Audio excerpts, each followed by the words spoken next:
Entonces, es encontrar esa naturaleza y ahora eso mismo aplicado a digital, empezar a entender dónde están de mis consumidores, dónde están los usuarios grandes, los medianos, los pequeños, qué piensa cada uno.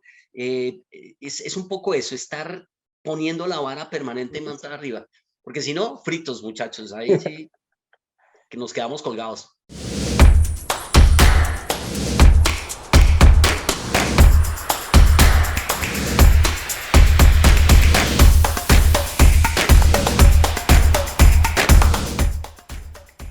Bienvenidos a un episodio más de Cuéntame Algo. En este momento tenemos un invitado especial que nos va a acompañar desde su casa de retiro, como nos contó, un lugar especial que ha construido él con mucho esfuerzo, con todas sus pasiones. Él es Carlos Benítez, un rolo enamorado de Medellín desde hace bastante tiempo y nos va a contar por qué, porque en este momento se encuentra ahí. Hola Carlos, ¿cómo estás? ¿Qué más, hombre? ¿Cómo vas, Antonio? ¿Cómo va todo? Excelente, excelente. Carlos, vamos a arrancar con una pregunta para darle contexto a las personas que nos acompañan hoy. Es una pregunta sencilla. ¿Quién es Carlos? Ah, bueno, como decías, un rolo enamorado de Medellín, aunque yo podría decir que fue una Medellín que se enamoró de un rolo. Em, Básicamente soy un mercadotécnico, soy un publicista con mucha experiencia en temas de mercadeo y comunicaciones. Más o menos conversador y con muchas ganas de conversar, casi siempre. No, genial, genial. Y es por eso que te hemos traído como invitado, porque queremos ver ese punto de vista de una persona que tiene mucho tiempo trabajando en mercadeo. O sea, que pasó esa transición de un mercadeo tradicional, de un mercadeo que se hacía a través de medios como la radio, la televisión, los periódicos, a todo este tema de redes sociales, metaversos, todo este tema que está viviendo en ese momento, pero que ha hecho una transición adecuada, por lo que nos has contado en este momento. ¿En qué proyectos estás trabajando, Carlos? Bueno, no, digamos que en este momento tenemos una categoría que se está moviendo fuerte, muy, muy fuerte. Digamos que lo que yo defino una categoría que estaba en el territorio oscuro, que es las apuestas deportivas, con la aprobación de Coljuegos hace unos 3 años y medio, 4 casi, digamos que hubo un cambio en la forma de entender la industria de las apuestas y los pronósticos deportivos. Entonces, ese ha sido como el proyecto actual en el que estoy trabajando, pero que de alguna manera lo que se está aplicando ahorita tenía que ver con lo que empezamos a entender de los medios. Cuando yo me vine para Medellín, eso fue hace 22 años, yo venía a trabajar un año, pues a montar una empresa de medios. Y te Y quedaste. entonces, ¿cómo? Un año y te quedaste más. Pues ahí empezó ahora, no, que me quedo otro añito, no, otro añito, y 22 años después, heme aquí. Entonces, el punto es que cuando empezamos a entender la dinámica de la comunicación, no de los medios, sino de la comunicación, surgió una pregunta y era: ¿por qué mi mamá ve televisión? En ese instante, pues la pregunta era como medio lógica, pues porque le gusta ver televisión. Entonces, claro, el tema es que para mí era como la manzana de Newton. ¿Por qué se cae la manzana? Pues porque cualquiera diría, pues porque se cae. ¿Por qué más se puede caer una manzana? Porque se cae. Pero Newton encontró una serie de leyes de la gravedad que pues hoy todavía dominan el discurso y le ayudó mucho actualmente a lo que tenemos hablando de metaversos o multiversos. Entonces, o los universos múltiples de Hawkins, pero nacen de allá. Entonces, cuando yo me hago la pregunta, ¿por qué mi mamá prende el televisor? Ya empezamos a entender que no era la psicología del consumidor la que nos dirigía la estrategia de medios, sino la antropología la que dirigía el ejercicio. ¿Por qué? Porque empezamos a entender que las personas, de acuerdo, compran una camisa porque les gusta la camisa para sentirse bien, pero empezamos a entender que también compran la camisa para que el vecino lo vea elegante, para que la vecina lo vea bonito, para que los amigos lo vean importante. Entonces, ese sentimiento antropológico alrededor de lo que nosotros hacíamos en comunicación nos dio una dimensión nueva de los medios. Entonces, ahí empezamos a entender que era muy importante que la comunicación de un viernes en la tarde no fuera similar a la de un lunes en la mañana, a pesar de que había el mismo sujeto, la apertura o el sentimiento frente al consumo era distinto. Claro, cambiaba según la situación de la persona, o sea, el contexto, que yo siempre se lo digo a las personas con las cuales trabajo, el contexto es lo que moldea cómo se va a recibir un mensaje. Yo siempre hago el ejercicio de una frase que podrías utilizar en un cumpleaños y en un velorio.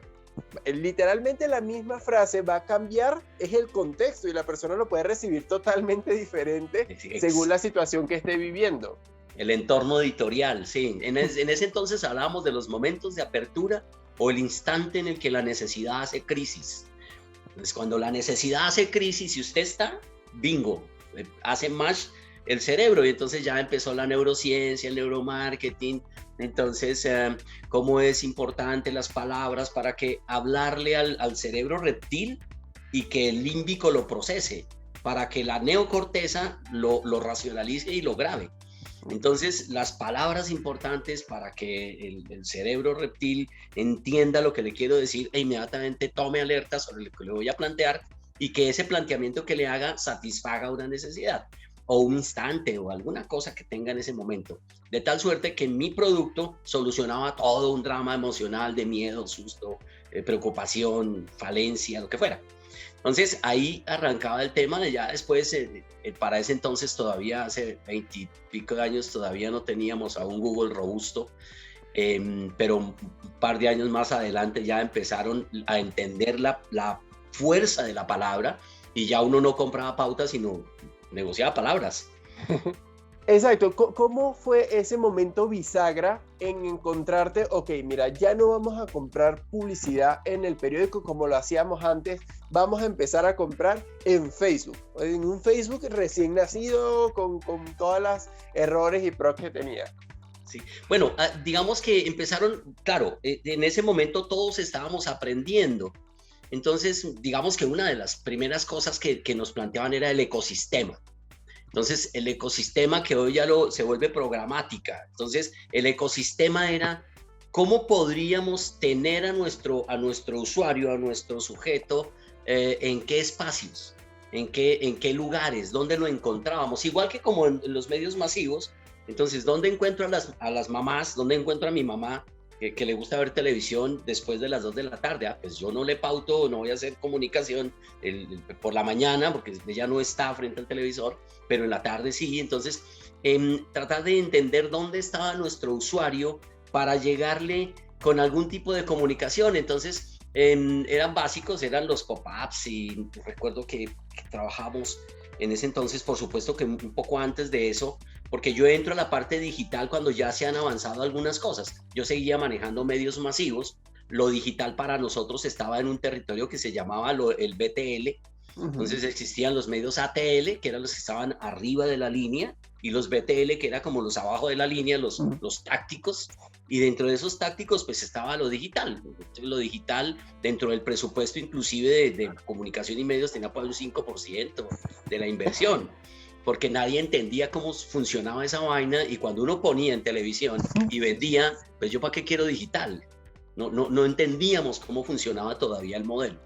Entonces, realmente fue lo mismo, ir empezando a entender que existía un medio donde mi mamá también podía meterse a ver vainas, a hacer cosas. La interacción todavía, o sea, los TikTokers o los influencers o todos estos personajes que generan contenido, pues no existían aún. El contenido lo hacíamos todavía en televisión, lo hacían las programadoras, en radio a veces se metía uno que otro locutor a producir algún tipo de contenido, entonces hacíamos programas sobre algún producto, cosas por el estilo. Y la generación de contenido la teníamos en revistas y en periódico, entonces sacábamos gacetillas o algún contenido para la revista Soho. Hicimos un par de cosas para la fábrica de licores de Antioquia, contando historias de la gente que tomaba trago y tal, pero sobre la base de historias en esos medios. Aún no se construían historias en digital. Eso ya empieza un poco más adelante, cuando pues efectivamente los generadores de contenido empezaron a ver la importancia de construir audiencias. Entonces apareció la expresión audiencia. No la teníamos todavía en digital. Audiencia la manejábamos en televisión y en radio, etcétera, etcétera. En digital todavía no audiencia, pero ya empieza con la construcción de contenidos a que encontrábamos personas que por el contenido que generaban empezaban personas a verlos. Y ahí empezó a ser interesante cuáles son esos generadores de contenido sobre los cuales yo puedo encontrar audiencias cautivas. Uh-huh. El tema siempre ha sido la economía de la atención. Entonces, la economía de la atención dice que yo le paro bolas solo lo que yo quiero. No claro, más. exacto. Y entonces, claro, televisión, la dispersión del individuo que está frente a un televisor es enorme. Uh-huh. Porque simplemente él no va a interactuar primero, simplemente se va a sentar pasivamente a ver el contenido. ¿De acuerdo? Con digital ya no solo veía el contenido, sino que interactuaba con él.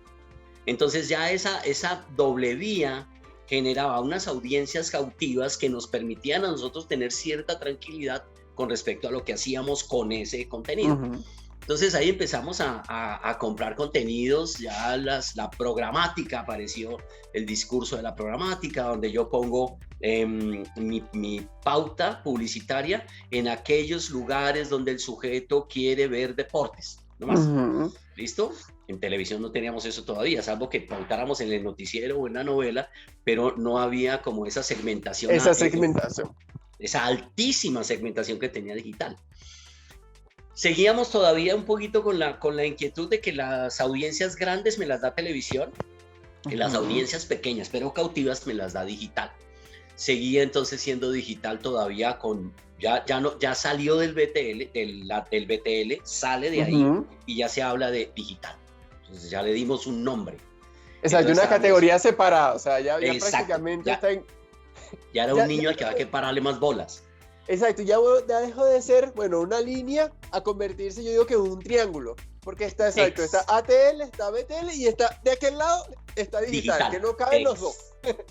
Exacto, porque en algún punto pues obviamente ya era tal la dinámica digital, era enorme la dinámica digital, que había que ya tenerle un equipo para él, una organización para él, ya ese medio implicaba una operación gigantesca solo para él.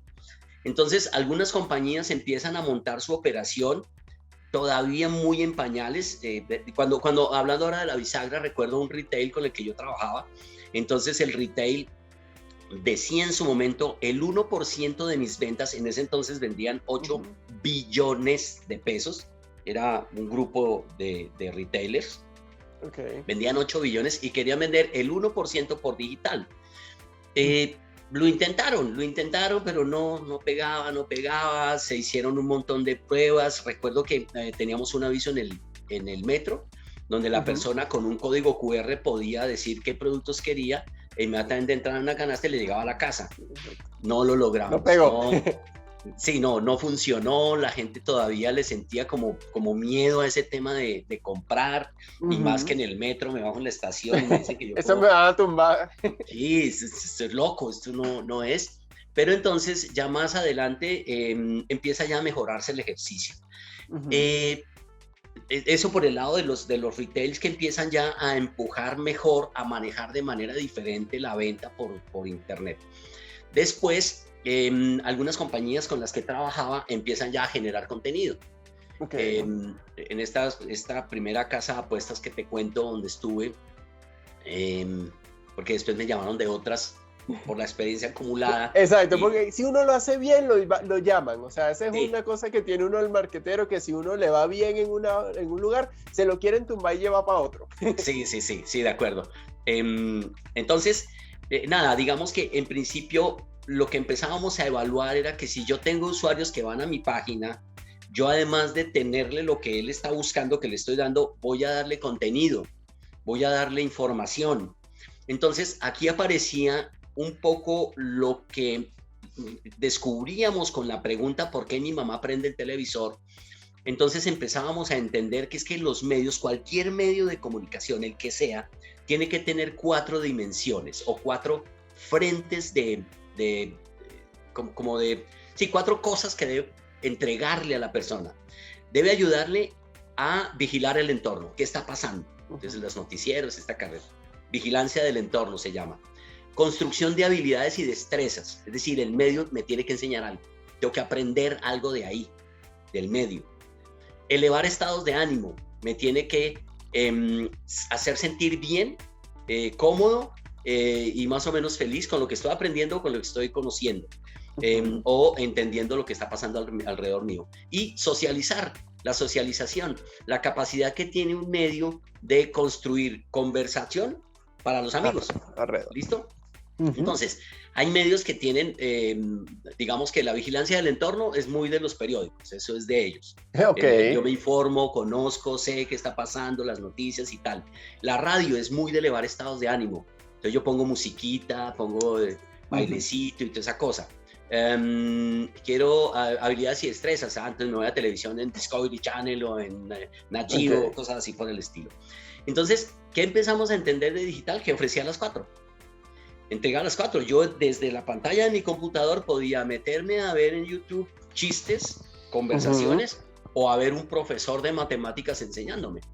Entonces, la generación de contenidos, cuando esta página empezamos a montarla, quisimos empezar a hacer noticieros deportivos.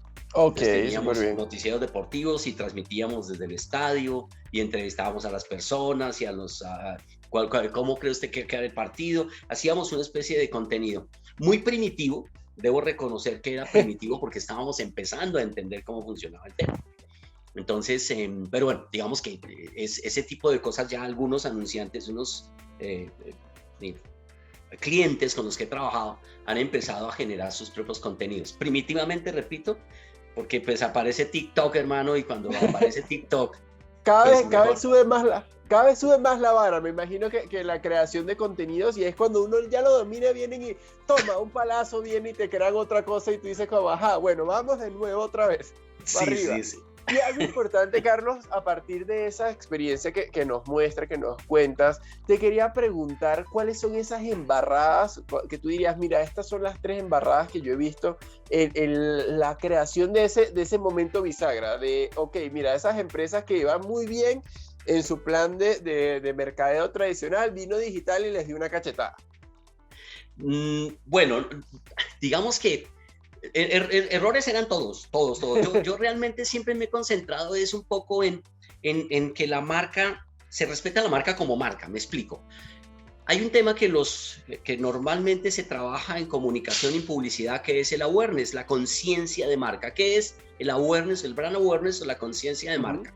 Es la capacidad que tiene una marca de que le asocie el consumidor unos atributos, beneficios y valores, ¿de acuerdo? Es decir, si yo digo champú Palmolive, por ejemplo, que la gente cuando yo diga Palmolive sepa que es un champú, pero en este caso, por ejemplo, muchas personas lo asocian es con jabón, ¿de acuerdo?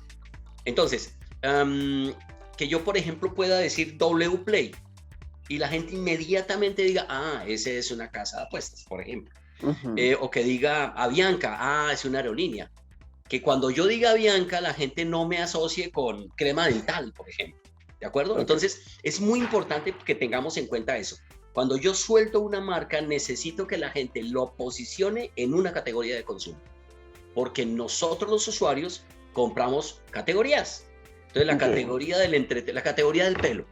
¿Qué es la categoría del pelo? Cuando llego a la góndola, es una categoría que tiene 18 marcas de champús, 25 de acondicionador, 4 de antifreeze, 60 de no sé qué. Es decir, un montón de cosas para el pelo. Eso es lo que yo compro. Ahora, ¿qué marca compro? Aquella cuyos atributos, beneficios y valores me hayan construido a mí una verdad. Y esa es la que yo compro. Entonces, yo pongo un poco el ejemplo de jabones. Si uno llega a la góndola de jabón y es una mujer entre 18 y 25, es muy probable que coja un Dove de esos que tienen hidratante super premium. Esa carreta, exacto. Si es una mamá con hijos entre los 12 y los 16 años, tal vez coja un Protex. Si es un papá, tal vez él se agache hasta el último piso y saque esas jabones baratos, Bembola, que tiene de a 6 y 8, porque pues, como decía mi hija, es muy duro vivir con un papá que compra champú, marca champú. Entonces, digamos que la asociación de un producto con una categoría de consumo es muy importante, ¿de acuerdo? Para que el sujeto lo tenga. No, un caso, digamos que tenía por aquí el caso cuando Fanta manzana él intentó por todos los medios decirnos que era la manzana, es del color de la manzana, del olor de la manzana, de la manzana. Y lo lanzó al mercado, invertimos, yo creo que para unos 1.500 millones de pesos en ese entonces, para vender manzana Fanta. Resulta, mi hermano, que en Colombia la manzana se llama Postobón y es rosada. Y es rosada. Punto. No tiene nada más. que ver, o sea, es rosada y tiene un nombre ya. Sí, es Postobón y es rosada, punto. Y sabe a manzana de Postobón. Entonces, cualquier otra manzana le queda muy difícil meterse.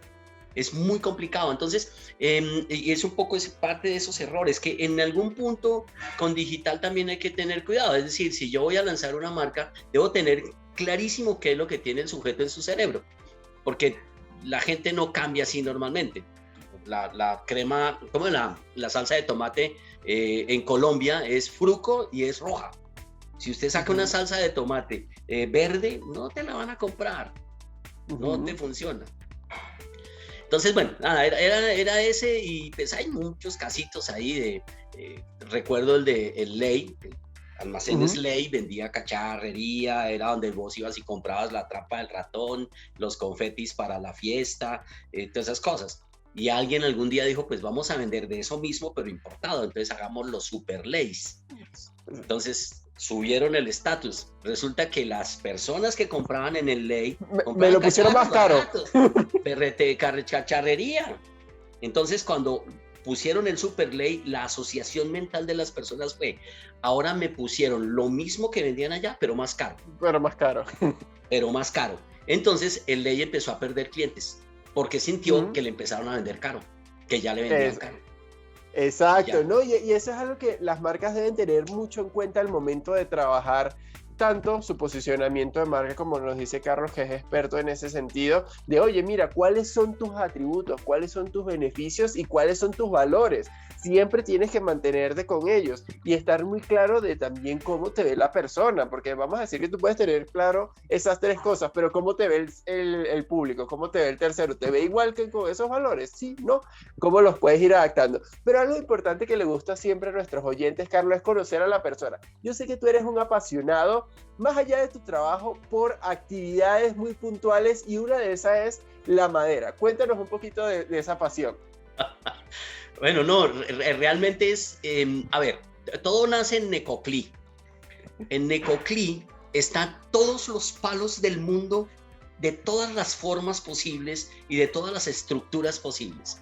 Y entonces, pues un día, yendo por allá, recién llegué aquí a Medellín, buscando dónde ir a pasear, me fui para Necoclí y me traje el carro lleno de palos. A ver, ¿cómo es? Allá le dicen madera. Mientras lo voy trayendo y llego a la casa, entonces la expresión, ese montón de palos que trajo. Y cuando empecé a convertirlos en mesas, lámparas, cuadros, tengo inclusive un lavamanos hecho de esos palos, entonces ahora se volvió arte. Entonces entre la madera, el palo y el arte es el instante simplemente. Y me volví el hobby. Ahora mi plan favorito es escaparme a Necoclí a buscar arte. Excelente, excelente. Y eso es un hobby súper chévere, que uno, más allá de ser un profesional, uno tiene que tener su vena, por así decirlo, de hobby. O sea, uno puede traducir en campañas, en actividades, pero que eso mismo lo puedas llevar a otras cosas como tus hobbies, tu tema del arte, me parece excelente. Y Carlos, para cerrar ya este podcast, y la pregunta insignia es, cuéntame algo. Ay. ¿Qué puedo contar así rápidamente? Que sea interesante, porque es que pues finalmente uno cuenta vainas, pero ¿cuál puede ser que uno la consiga? Pluto. Voy a contar una historia de Pluto. Pluto es el perro que escucharon ustedes ladrar ahora. Aprovecho pues para presentar excusas por la felicidad de mi perro, porque llegó mi señora. Entonces, a mi Pluto me lo atropelló una moto y tuvimos que amputarle una manito. Entonces, ahora resulta que Pluto siente, él era muy, muy activo. Entonces ahora siente que cuando yo llego es como si tuviera las cuatro patas. Brinca, corre, se me tira, pues trata de abrazarme, como sea, pero entonces es esa parte cuando empieza uno a entender la diferencia entre el perro normal y el amor puro. Entonces siento ese enorme amor de Pluto cuando llega, y eso me satisface tremendamente. Excelente, excelente, Carlos. Muchísimas gracias por acompañarnos en este episodio. Estoy seguro que a la gente se va a llevar mucho aprendizaje, no solamente de marketing digital, sino de experiencia de vida. ¿Y con qué quieres cerrar? ¿Qué consejo final le darías a las personas, Carlos? Bueno, digamos que como planteábamos ahora, la vara la ponen cada vez más alta. Cada vez nos ponen más alta la vara frente a lo que tenemos que hacer en términos de expresión y comunicación, porque somos comunicadores. Marketing es comunicación pura, es entender qué queremos y qué quieren los usuarios. Entonces, el permanentemente estar buscando qué cosas nuevas puedo hacer, siempre. Tenía un tema que se llamaba Etnópolis. Etnópolis es entender la dinámica de las ciudades. Entonces, los 4 Medellines, los 8 Bogotás, los 3 Calis, los 4 Barranquillas, los 6 Pereiras. Entonces, es encontrar esa naturaleza, y ahora eso mismo aplicado a digital. Empezar a entender dónde están de mis consumidores, dónde están los usuarios grandes, los medianos, los pequeños, qué piensa cada uno. Es un poco eso, estar poniendo la vara permanentemente arriba, porque si no, fritos, muchachos, ahí sí que nos quedamos colgados. Hay gente Excelente, Carlos. No, muchísimas gracias por acompañarnos. Seguramente te vamos a invitar a otro episodio para que nos hable de eso, pues de las ciudades, cómo se construyen las demografías. Me parece excelente, de verdad, Carlos. Te mando un abrazo y esperamos vernos pronto. Gracias, Antonio, presencialmente. Perfecto. De nuevo. Será un placer, mi viejo, acompañarte. Claro que sí. Listo, recuerden que todas las semanas estamos cargando episodios sobre Cuéntame Algo. También tenemos